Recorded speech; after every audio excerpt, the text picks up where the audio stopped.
This is not a tutorial. It is not a guide, and it is not an endorsement of counterfeiting, fraud, or financial crime. It is a cautionary animated story about ambition, deception, law enforcement, and one of the strangest legal outcomes in modern counterfeit history. One Canadian civilian allegedly printed up to $250 million in counterfeit U.S. currency, not over a lifetime, not with a government behind him, not with a warehouse full of employees, in roughly 5 months. And when the case finally ended, the part that shocked people most was not just the scale of the money. It was the sentence. About 45 days in custody, a fine of 1,500 Canadian dollars, and a deal that left investigators staring at a question they could never fully answer. Where did the missing 50 million go? Level 1. The quiet man by the river.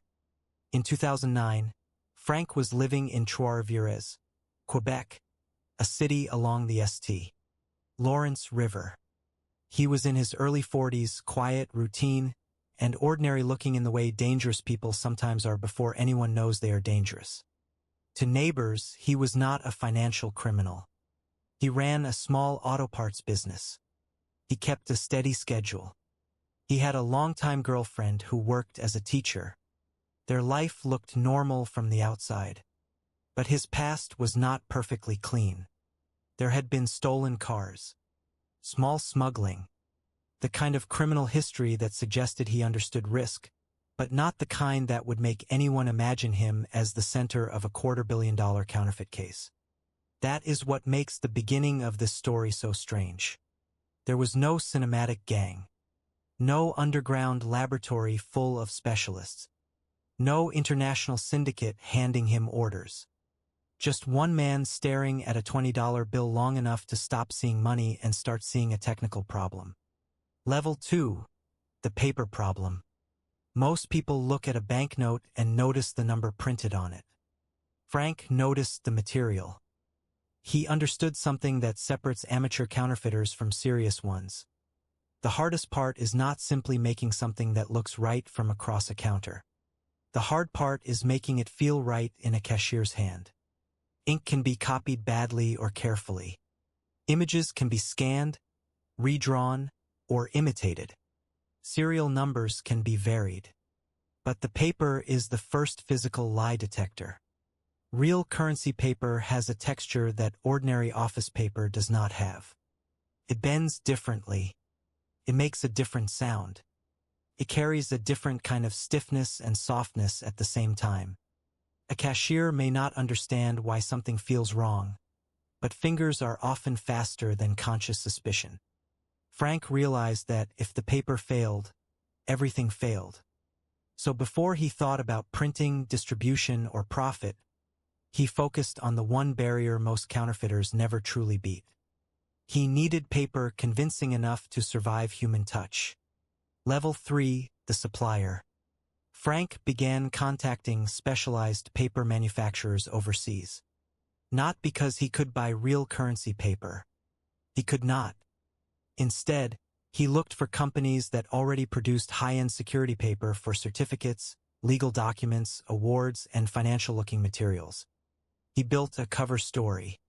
He presented himself as someone working in legitimate printing and specialty documents. He spoke the language of business, samples, orders, specifications, and custom production. For months, he communicated with suppliers, reviewed paper samples, adjusted requirements, and pushed for a product that would look innocent inside a commercial invoice but dangerous in the wrong hands. Eventually, he secured a relationship with a Swiss paper supplier. Then came the requests that moved the project from suspicious to extraordinary. He wanted paper with security-style features embedded into it. He wanted a watermark-like image that, to a factory worker, could look like decoration, but to investigators later would look like intent. He even paid for custom tooling so the paper could be made closer to what he imagined. When the first samples arrived, he held them up to the light. The effect worked. The paper did not yet make him rich, but it changed the crime from fantasy into possibility. Level 4. The farm. Once the paper problem was solved, Frank moved the project away from the visible part of his life. A farm outside the city became the quiet center of the operation. From the road, it looked ordinary. Inside, it became a production site. He brought in printing equipment. He tested inks and alignment. He rejected imperfect sheets. He studied every mistake with the patience of a technician and the pressure of a man building something illegal at industrial scale. He chose the $20 denomination for a reason. It was common. It moved quickly. It appeared in convenience stores, gas stations, restaurants, and small purchases. Large bills invite suspicion.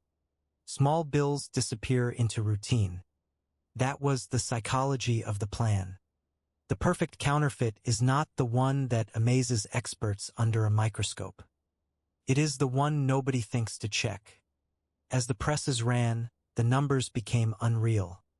Bundles became boxes. Boxes became stacks.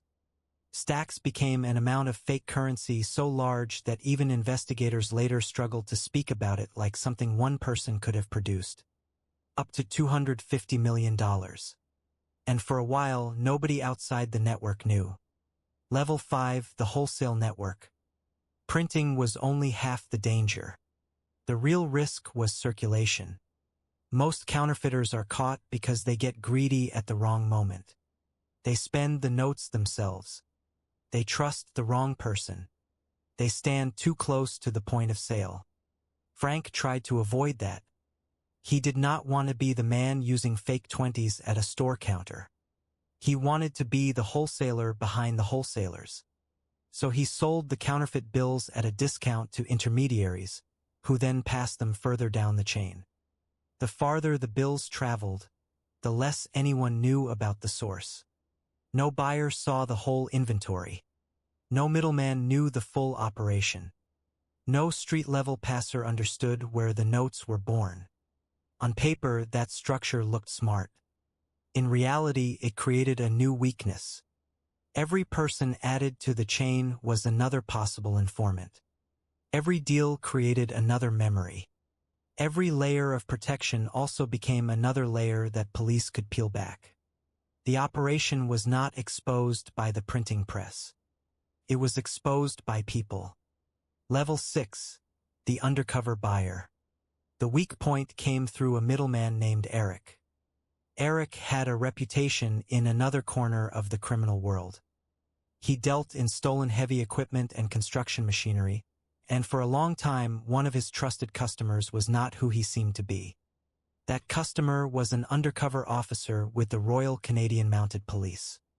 By the time counterfeit bills entered the conversation, trust had already been built.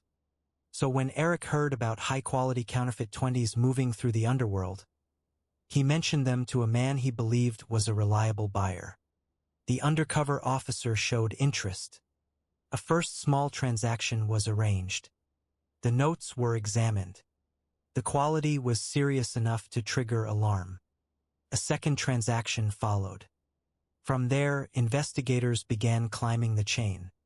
They did not yet see the whole machine, but they had found a thread. And in cases like this, one thread is enough. Level 7, the raid. On May 23, 2012, before sunrise, police arrived. 12 RCMP officers, supported by 2 agents from the United States Secret Service, came to Frank's residence. His girlfriend woke up first. She knew pieces of his past, but she did not know the scale of the secret sitting behind their ordinary life. Both of them were handcuffed. The search began. Investigators found counterfeit currency, printing materials, and evidence that confirmed the case was not small. To law enforcement, it looked like a major success. But Frank had expected the possibility of a raid. The material inside the residence was not the whole story. It was not the full inventory.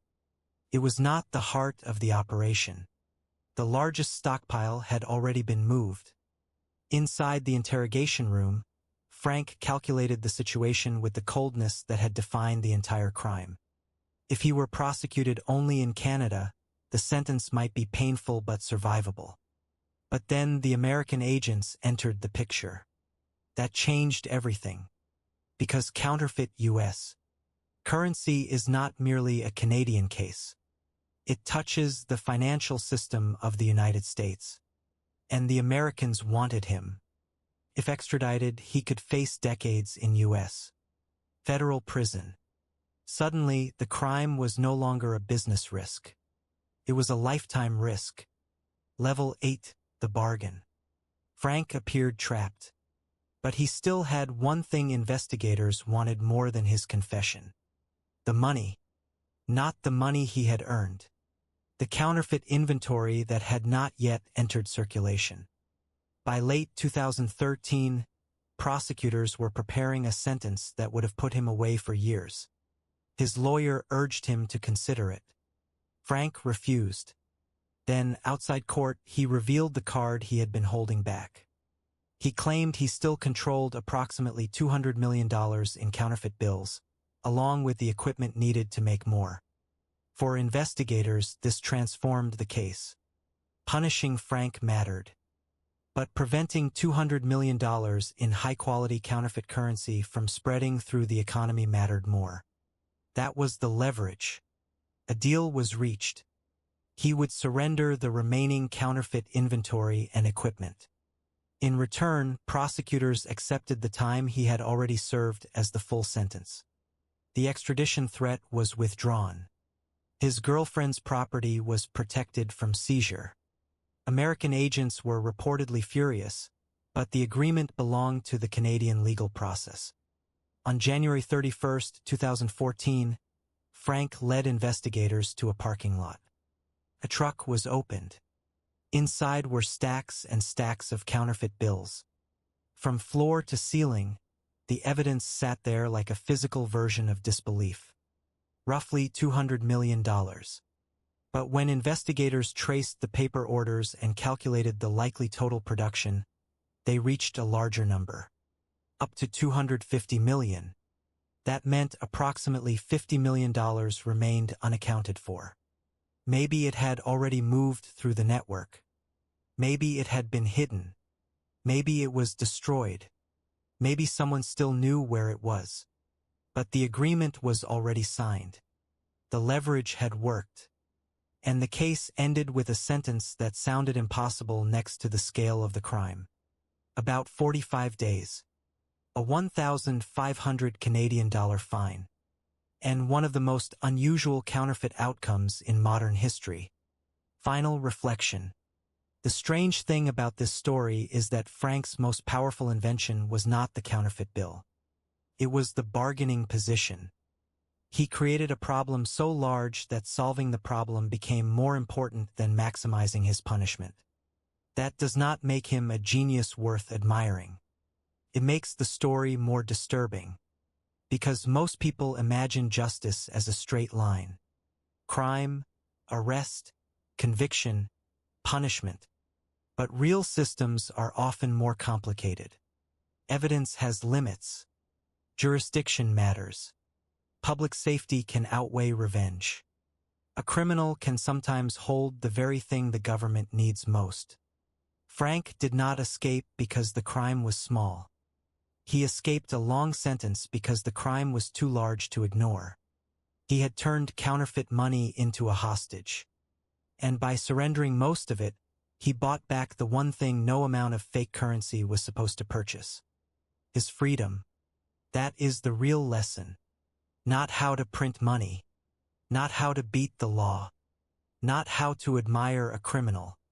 The lesson is that systems built to protect trust can be damaged by one person with enough patience, enough deception, and enough willingness to turn an ordinary piece of paper into a weapon against reality. Because money only works when people believe it works. And for a few months in Quebec, one man quietly manufactured doubt by the box.